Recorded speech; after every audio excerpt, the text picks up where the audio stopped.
They laughed at her skin, whispered behind her back, called her names that left scars deeper than anyone could see. Every mirror was once her enemy. Every school hallway, a battlefield. But what they never expected was that the very thing they mocked would one day grace the covers of Vogue, light up Paris runways, and inspire millions of girls just like her. She did not just survive their cruelty, she turned it into power. My name is Amara Lewis. I was born in a small town where beauty had only one definition, one I never fit. I had skin the color of deep roasted cocoa, lips that were called too full, hair labeled too wild, and a voice that rarely rose above a whisper. I grew up thinking I was invisible or worse, something to be ashamed of. Every photo in school yearbooks, every makeup commercial, every whispered conversation in class told me I was not enough. I was not pretty. I was not wanted. But I am here to tell you something no one told me when I was 12 years old. Dark is beautiful. Bold is beautiful. Being you is powerful. This is the story of how I took the very shame they tried to put on me and made it the reason the world knows my name today. Amara was 8 when she first realized the world did not see her the way she saw herself. Her reflection in the mirror had always been familiar. Big brown eyes, tight coils of hair that reached for the sky, and skin the color of fresh earth after rain. Her mother often told her she looked like royalty.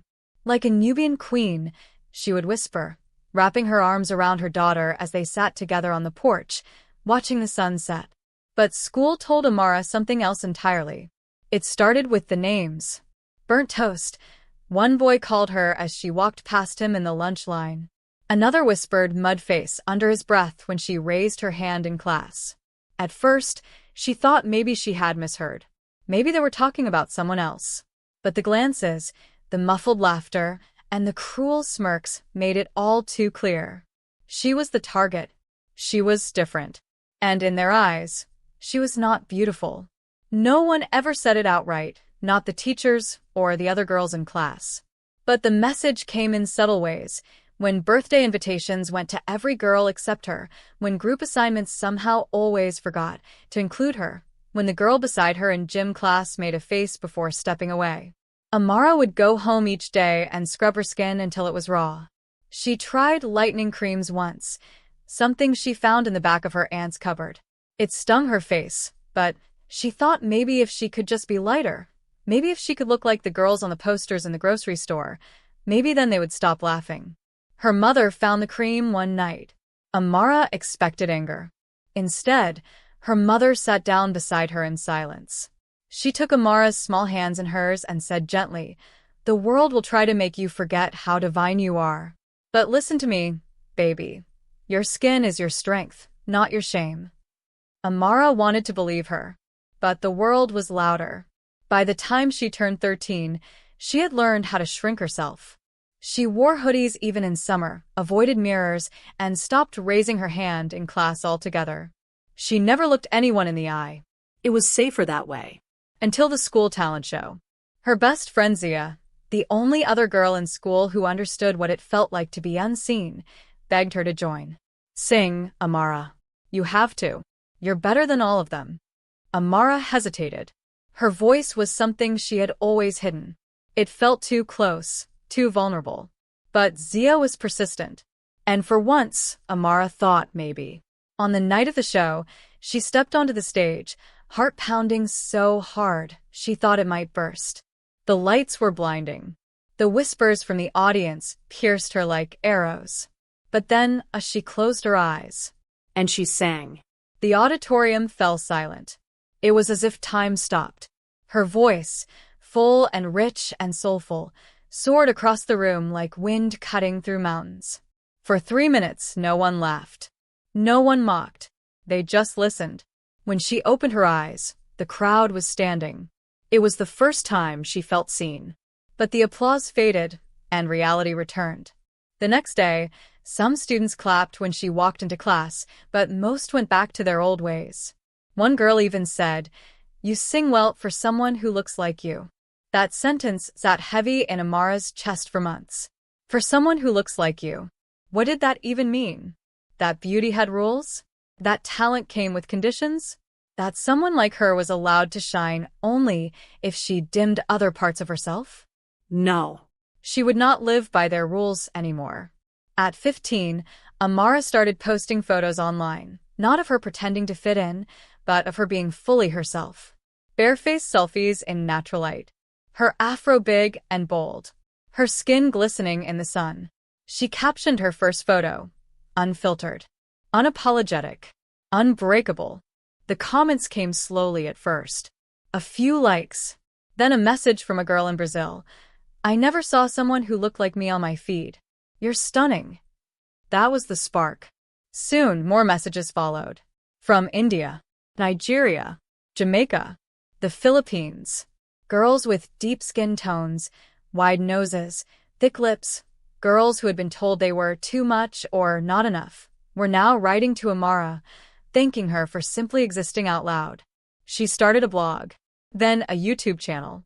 She spoke about colorism, about identity, about reclaiming beauty from the hands of those who tried to define it narrowly. Brands started noticing. At 17, she got her first email from a small beauty brand asking her to be their ambassador. Then came a message from a photographer in New York. "I want to shoot you for a natural beauty campaign.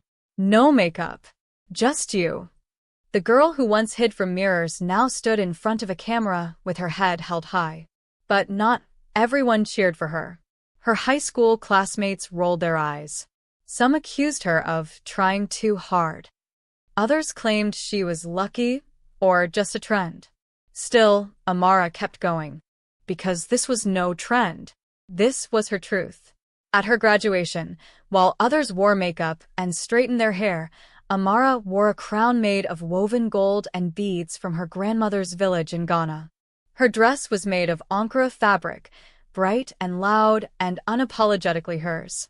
She walked across that stage not just for herself, but for every girl who had ever been told she was too dark to be beautiful. By the time she turned 20, her face appeared in a major campaign across Europe. Billboards in London. Posters in Tokyo. She walked in Milan Fashion Week, barefaced, natural hair, deep cocoa skin glowing under the runway lights. And on that very runway, in the front row, sat someone she never expected to see again. Lily, the girl who once whispered "mudface" under her breath in science class. Amara saw the look on her face. A mix of disbelief and shame. But Amara did not flinch. She gave the camera her best look, turned with grace, and walked forward. Because now, she knew exactly who she was. The after-party was buzzing. Paris Fashion Week always drew the biggest names, and this time was no exception. Amara had barely stepped inside the grand marble hall before flashes exploded around her. Paparazzi shouted her name now, not in mockery, but admiration. She wore a stunning off-shoulder gown, the color of midnight, tailored to perfection. Her hair was styled in soft coils piled into a regal crown, and her skin shimmered under the lights like onyx underwater. She was not just walking into a room, she was claiming space that was once denied to her. But even with the glamour and praise, Amara's mind kept drifting back to that face in the crowd. Lily, the girl who once tossed pencil shavings into Amara's curls in math class. The one who laughed loudest when someone called her Shadow Girl. The one who said Amara's skin looked dirty. And now she was in the front row, lip trembling, eyes wide, watching the same girl she used to humiliate command the runway with divine confidence. Amara could have gone over, could have smiled with a hint of vengeance. But she did not. Because this night was not about Lily. It was about Amara and how far she had come. As the night wore on, Amara stepped out onto the balcony to breathe. The air was crisp, the city lights dancing like stars below. For a moment, she stood there in silence, remembering the girl she once was, the one who cried in the school bathroom, who wore long sleeves to hide herself, who wished to be invisible. She whispered to the night sky, "You are still with me." And just then her phone buzzed. It was a message from Zia. "Zia, girl, you are glowing. Just watch the show online. I'm in tears. You did it." Amara smiled. Zia. Her first true friend. The one who pulled her onto that talent show stage all those years ago. They had not seen each other in person in months. Zia had moved to the US for art school, but they never lost touch. If anyone knew the pain behind the beauty, it was her. Amara typed back, "I wish you were here." The next morning, she woke up to a new headline. From bullied to breathtaking, Amara Lewis becomes the face of global beauty. Her inbox flooded with messages, some from designers, others from everyday girls. But one email stood out. Subject: Dear Amara, I owe you an apology. It was from Lily. Amara hesitated. Her fingers hovered over the trackpad. She clicked. Amara, I do not know if you remember me. Or maybe you do. I was cruel. I was ignorant. I do not have excuses. Only shame. Watching you last night, I realized what I had done. What so many of us had done. You were always beautiful. We were just blind. I am sorry. Lily. Amara stared at the screen for a long time. She could feel the small, scared version of herself reading it too, half relieved, half still wounded. Apologies did not erase the scars, but they acknowledged them. And sometimes that was enough. She did not reply, not because she held hate, but because her silence was no longer fear. It was peace. That afternoon, she visited a youth center in a Paris suburb. She had been invited to speak to a group of teenage girls, most of them first-generation immigrants, many with skin just like hers. She walked into the room wearing jeans, a simple t-shirt, and no makeup. The girls looked up, wide-eyed. One of them, no older than 13, whispered to her friend in French, "C'est elle. C'est Amara." Yes. It was her. But she did not sit on the stage. She sat on the floor with them, cross-legged, heart open. "I used to think I was ugly," she began softly. The room went still, because everyone around me acted like I was. They made fun of my skin, my hair, my name. I believed them for a long time. But what I learned, what I want you to know, is this. No one gets to define your worth but you. A girl in the front row raised her hand. How did you stop believing them? Amara smiled gently. I stopped letting their words decide who I could be. And I started listening to my own voice. It was shaky at first, but over time, it became louder. Another girl, with skin the color of midnight and eyes that sparkled with curiosity, asked, "Do you still feel hurt when you remember?" Amara looked away for a moment, then back. Yes. Sometimes I do. Healing is not forgetting. It is forgiving yourself for ever doubting your light. After the session, a line formed, girls waiting to hug her, take photos, or simply say thank you. One girl handed her a folded paper. Amara opened it later that evening. It was a drawing, a girl standing tall with the words, "Beautiful just as you are," in bold pink letters above. Tears welled in her eyes. She remembered being that girl once. And now, she had become the person she had needed back then. Weeks later, she returned home. Back to the same small town where it all started. The town had changed little, same corner stores, same old school building, same rusty swings in the park. But Amara, she was no longer the girl who hid behind trees during recess. She visited her childhood home. Her mother stood at the door, arms wide, tears already streaming. "My baby," she whispered, pulling her into a tight hug. They sat on the porch like old times, watching the sky melt into orange and gold. "I saw your billboard in the airport," her mother said proudly. "I made your father pull over just to take a picture." Amara laughed. "You could have just Googled it." Her mother waved her hand. "Not the same." Later that night, Amara went up to her old room. It still had the same paint on the walls, faded posters of music artists from years ago, and the tiny mirror she once hated. She stood in front of it now, not to fix anything, but just to look. She touched her reflection. "I forgive you," she whispered to the younger version of herself, "for not knowing you were a masterpiece all along." Suddenly, her phone buzzed again. Another email, this time from Vogue International. Subject: Amara Lewis, cover feature proposal. She stared in disbelief. The magazine that once never featured women who looked like her now wanted her on the front page. She let out a quiet laugh. How poetic. Amara turned off the light, crawled into her childhood bed, and stared at the ceiling with a smile. She did not just prove them wrong. She rewrote the rules. The morning air was still, with soft sunlight slipping through the white curtains of Amara's childhood bedroom. It felt so real, being back where everything began, where dreams were once fragile things she barely dared to whisper. She had barely touched her coffee when her phone lit up again. This time, it was not just an invitation, it was history. Vogue International is launching its Timeless Beauty campaign, the email read. We want to center it around you. They wanted her not just for a photo shoot, but as the face of the movement, a campaign aimed at dismantling decades of narrow beauty standards and redefining them through diversity, authenticity, and raw human power. She read the email twice, then a third time, and still it felt like a dream. This magazine had once only showcased porcelain skin, European features, and the same tired template of beauty that had excluded girls like her. For so many years, she had stood in checkout lines, flipping through glossy pages wondering if her reflection would ever belong there. Now they wanted her to lead the charge. Her hands trembled slightly as she forwarded the message to her mother, then to Zia. Her phone rang almost immediately. It was Zia, breathless. Amara, are you serious? Vogue? The Vogue. Amara laughed, still slightly in shock. The Vogue. Zia screamed so loud Amara had to pull the phone away from her ear. Do you know what this means? You're changing everything. Amara felt it, too. This was not just another milestone. It was a full-circle moment, a way to reclaim a narrative that had once excluded not only her, but girls around the world who had never seen themselves celebrated. She flew to London the next week to begin pre-production. The creative director met her with open arms.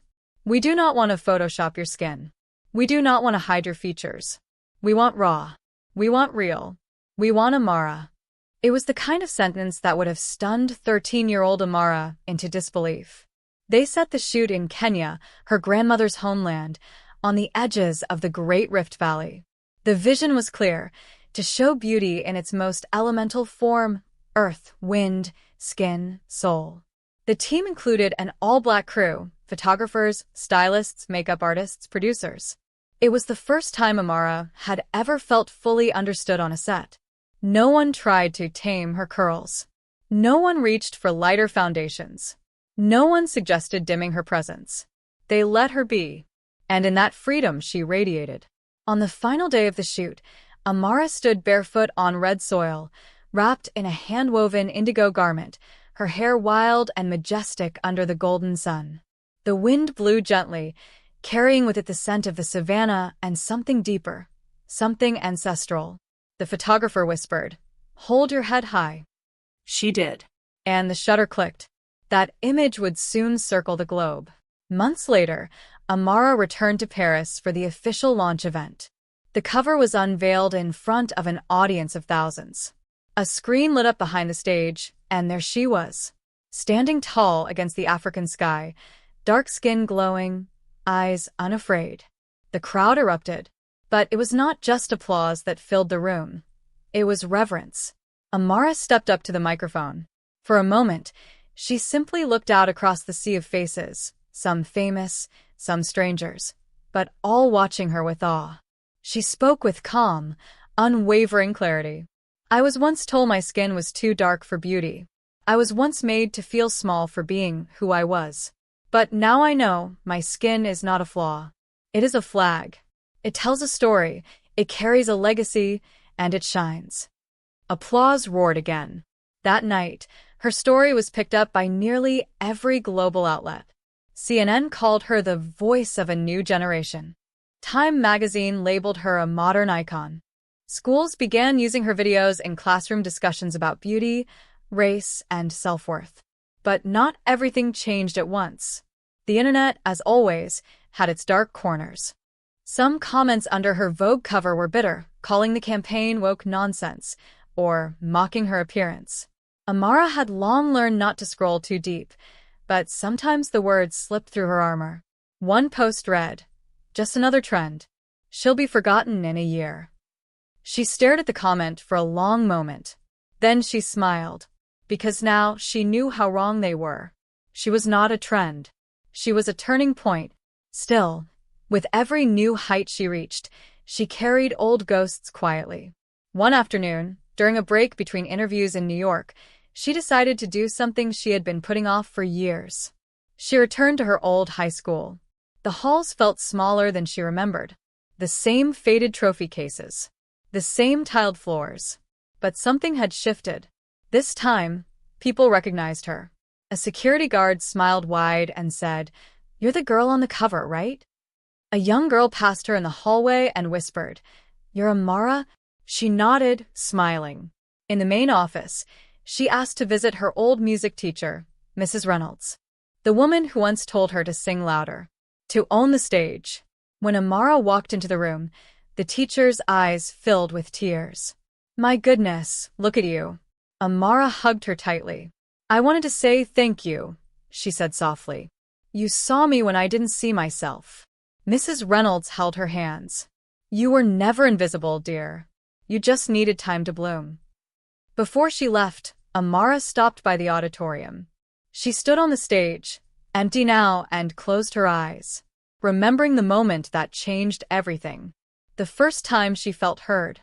And as she stood there, her phone buzzed again. A new message from a non-profit organization. They were launching a global initiative to build confidence programs for dark-skinned girls across developing countries, and they wanted Amara as their ambassador. She read the details, heart swelling. Workshops, mentorships, scholarships, media literacy, and most importantly, hope. It was not enough to be seen. She wanted others to feel seen too. That night, back in her hotel room, she posted a video to her millions of followers. Her face was bare. No filters. Just her.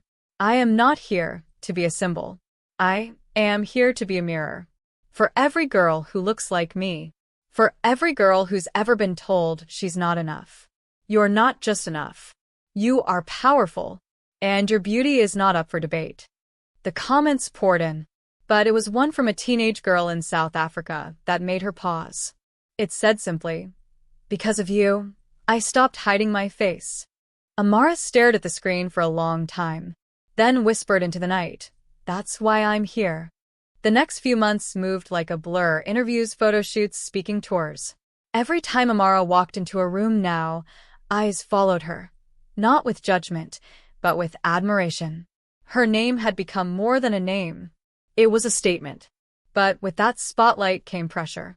Pressure to always be perfect, to speak flawlessly, to look a certain way, even when her message had always been about freedom from those standards. It was during a quiet evening in her apartment in London when it all came crashing in. She was sitting at her kitchen table, scrolling through her inbox, when she found a message that stopped her heart cold. Subject: "Who gave you the right?" The message read, "You talk like you represent all of us, but not all of us are like you. Some of us don't get Vogue covers. Some of us don't get to be inspirational.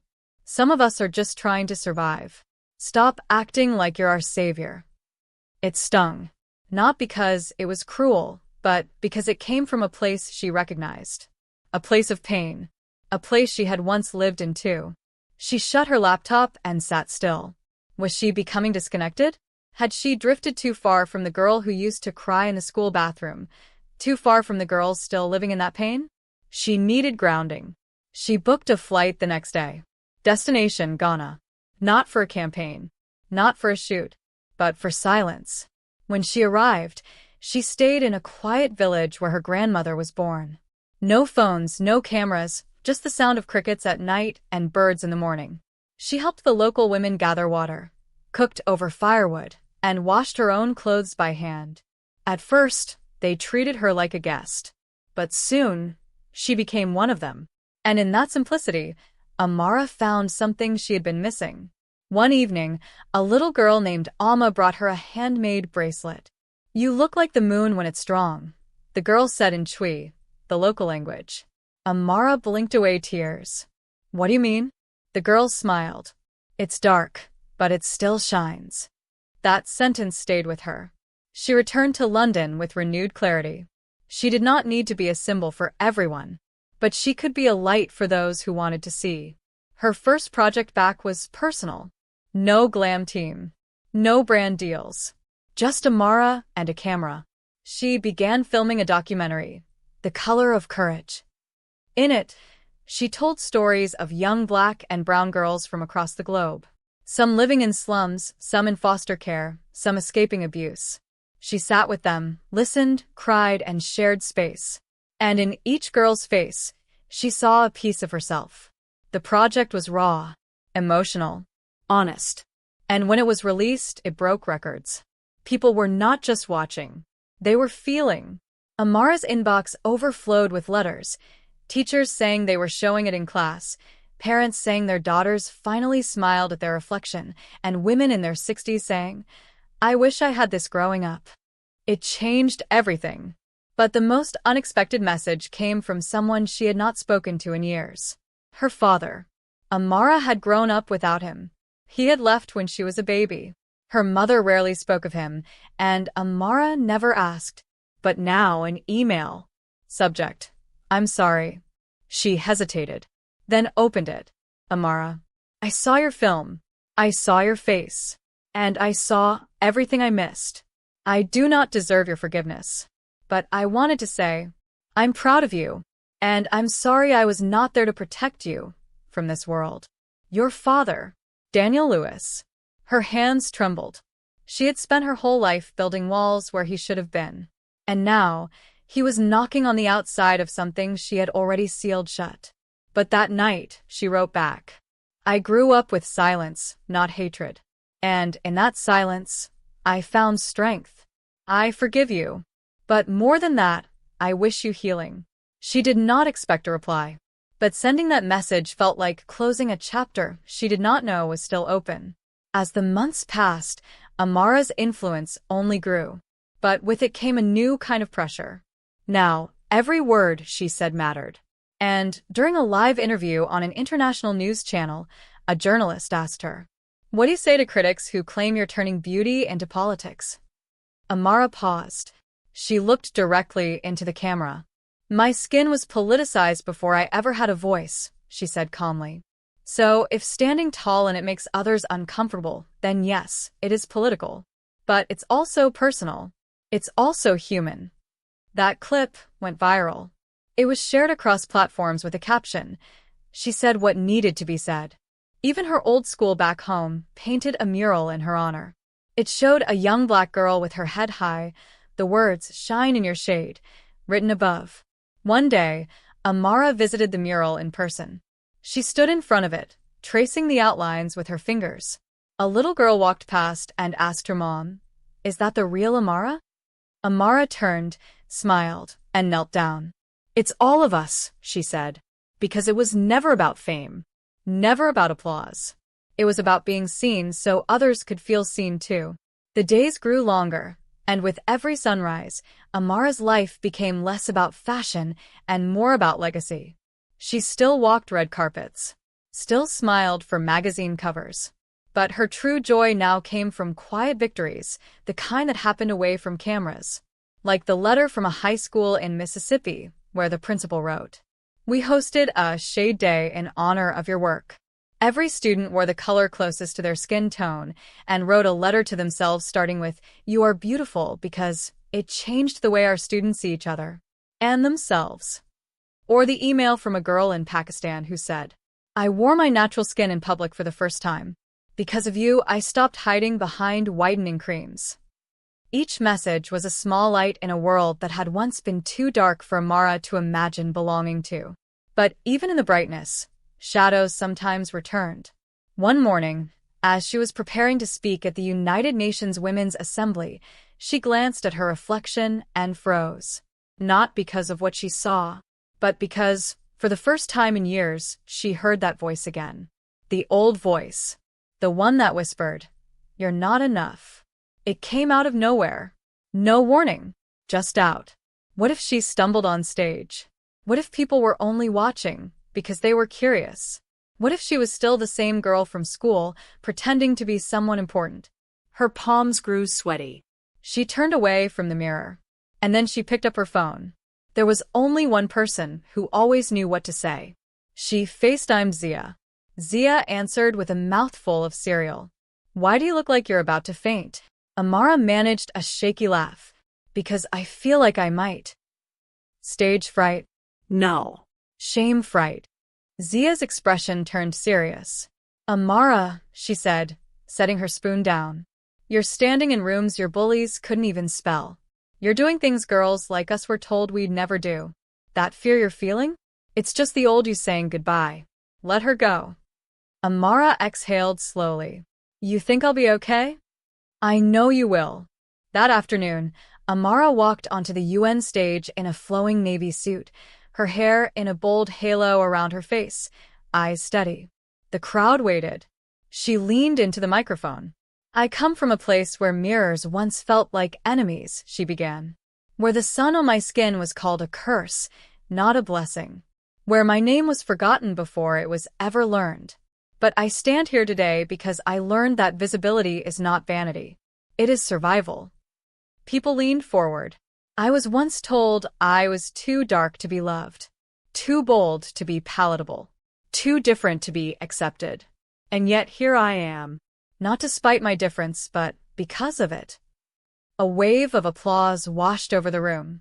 She continued, her voice unwavering. If we want to change the world, we must first change the lens through which we see it. Let young girls know that their skin is not too loud, that their hair is not too wild, that their names are not too strange. Let them know they are art before they are objects.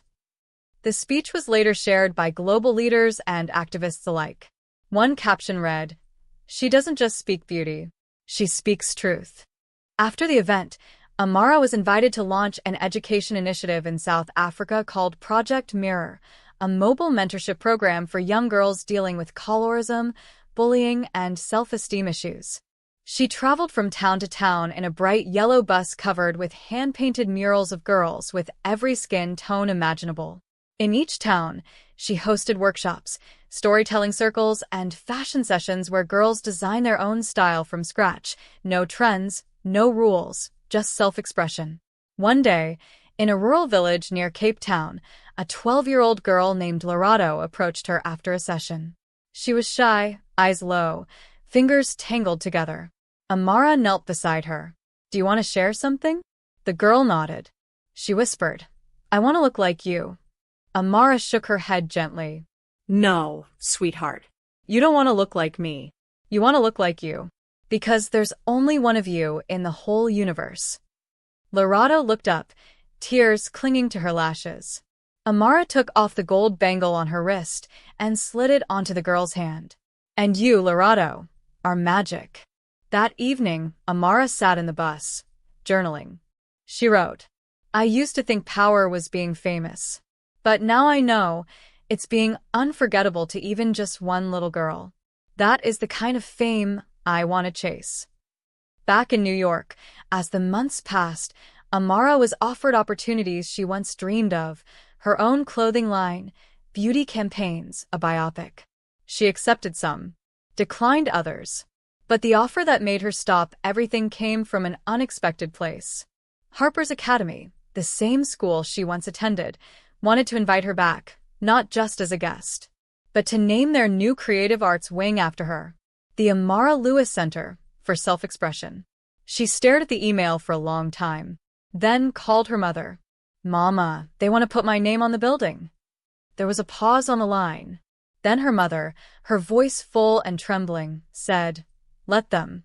Let it remind every child walking through those doors that even shadows cannot hide the sun forever.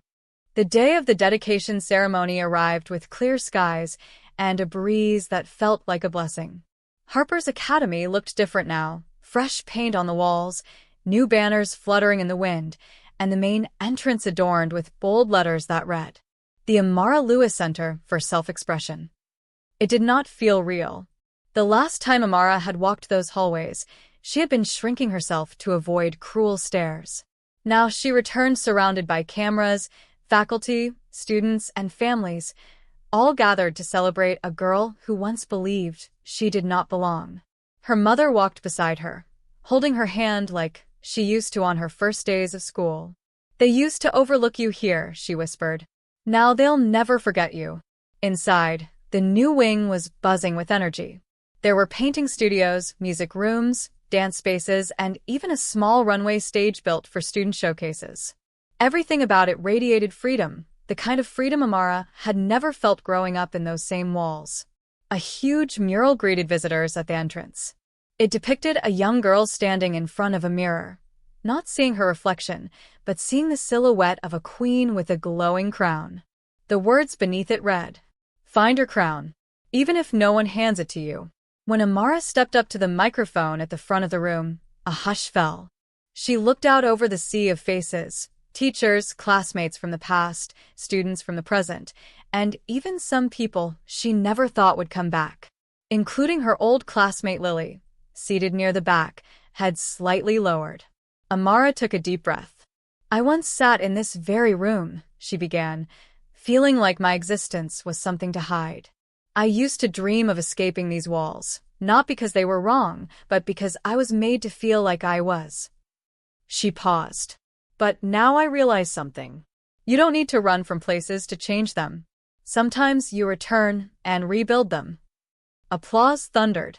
She continued, "This center is not just for the confident kids. It's for the quiet ones. The ones who do not raise their hand. The ones who eat lunch alone. The ones who haven't yet heard that their voice matters. This space is for you." After the ceremony, students lined up to meet her. A girl in braids nervously handed Amara a handmade card that said, "Thank you for being someone I can look up to." A boy with a stutter told her he had joined the school's poetry club because of her YouTube videos. Even a former teacher came forward with tears in her eyes. "I didn't understand back then, but I do now. And I'm proud of you." But the moment that caught Amara off guard came quietly. Lily approached slowly, hands clutching a small book. I wanted to give you something," she said, her voice barely above a whisper. Amara opened it. It was Lily's journal from high school. The first page read, "Day 1. I called her a name today. It wasn't even clever. Just cruel. I think I felt powerful. But now I feel hollow." Page after page, confession after confession. Amara looked up. "I kept it," Lily said, "because I couldn't forget what I did. And I didn't want to. I wanted to learn from it." Amara closed the journal and nodded slowly. "Then you did what most people never do," she said. "You faced your own reflection." They stood in silence for a moment, two girls no longer defined by who they had been. Later that evening, Amara sat in the school's garden, the same one she used to hide in during lunch breaks. She watched the sun dip low, casting golden light on the mural through the glass walls. She thought about everything that had led her to this moment.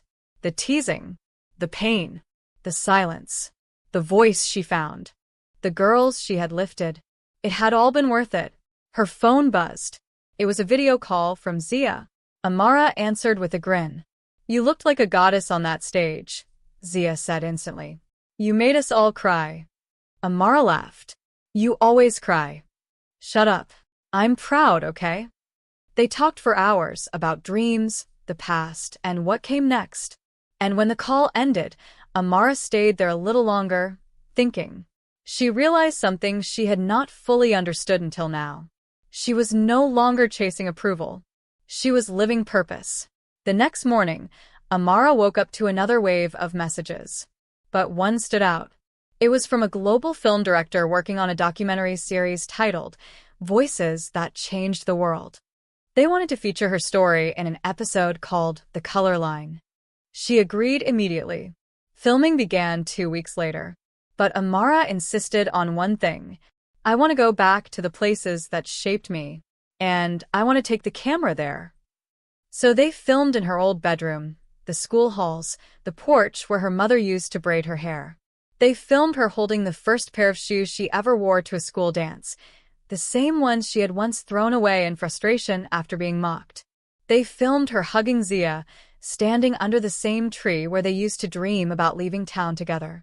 And they filmed her walking the streets of Accra, Ghana, holding hands with girls from the villages who now called her Sister Amara. The documentary premiered on global platforms. It was raw. It was real. And it was revolutionary. A critic wrote, This is not just a story of beauty. It's a story of becoming.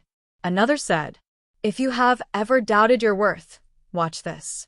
And quietly, something began to shift in the world. Brands that once only cast one shade of beauty began to widen their vision. Schools started rewriting their codes on appearance and expression. Children began drawing themselves in darker crayons, smiling bigger, standing taller. And Amara? She stayed grounded, because she knew her mission was not to be famous. Her mission was to be felt. Years later, the world would look back on Amara Lewis not just as a fashion icon or a cultural voice, but as a woman who shifted something deeper. By now, her face was not only in magazines, but etched into movements. She had spoken in over 40 countries, stood beside world leaders, and sat quietly in village classrooms where girls called her Queen Amara. But her most treasured moments never made headlines. Like the quiet day she visited a community center in Detroit where the walls were covered in murals painted by young girls. One read, "The darkness of my skin is the ink of my story." She paused in front of it, hand on her chest. That line could have been hers. In her own home, Amara kept a small wooden box. Inside it, a photo of her as a child, wearing a too-big sweater and shy smile. The card from the girl in South Africa, who said she stopped hiding her face. A bracelet given to her by Lorado in Cape Town. And the journal Lily gave her, now read cover to cover, not with pain, but with peace. She opened that box sometimes when things felt heavy. Because even now, years after being crowned beauty icon of the decade, even after designing her own skincare line for melanated skin, even after being named one of Time's most influential people, she had moments of doubt. Moments when she wondered if she had done enough. But that box reminded her. She had done something real. One morning, as the sun rose over her quiet home, Amara sat by the window with a warm cup of tea and a heavy question on her mind. What's next? She had built a legacy. But was there something more? That afternoon, she visited her mother, now older but just as radiant, sitting in the garden humming an old song from Ghana. "Mama," Amara said, sitting beside her, "do you think I've done enough?" Her mother looked at her, eyes full of knowing. "You turn the stones they threw at you into a staircase. That's not enough, my child. That's divine."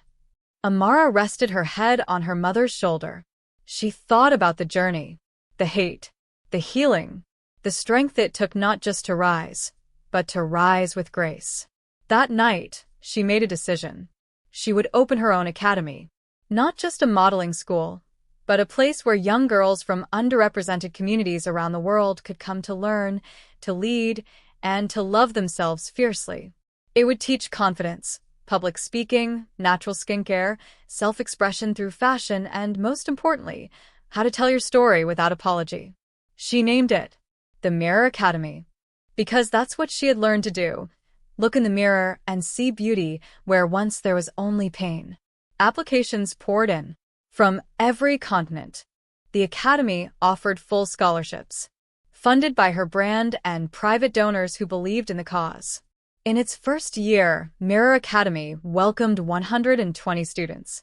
On graduation day, Amara stood on stage as girls from different nations, speaking different languages, each shared a poem, a dance, or a short speech about their transformation. One girl from Haiti said, "I used to pray to wake up lighter. Now I pray to never doubt my shade again."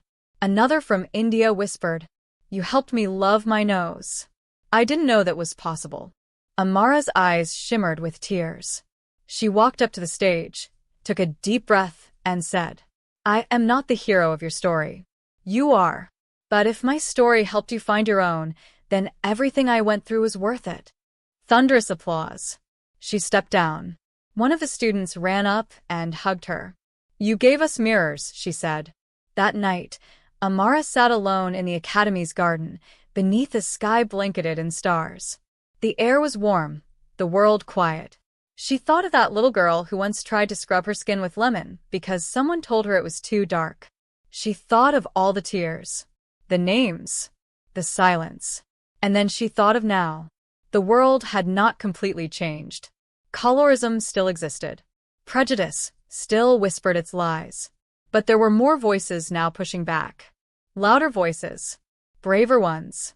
And many of them had been inspired by hers. She smiled, closed her eyes, and let the peace sink in. Because finally, after all the years of pain, growth, and glory, Amara Lewis had become exactly who she was always meant to be. Not just a beauty icon, but a mirror, a light, a legacy. And so, from whispers of cruelty to roars of confidence, Amara's journey teaches us this. The world may try to define you, but only you decide who you become. Her beauty was never in her skin alone, but in the power she found within it. Speech balloon, which part of her journey touched you the most? Share your thoughts in the comments. Thumbs up like this story if it inspired you. Bell subscribe for more powerful true life transformations.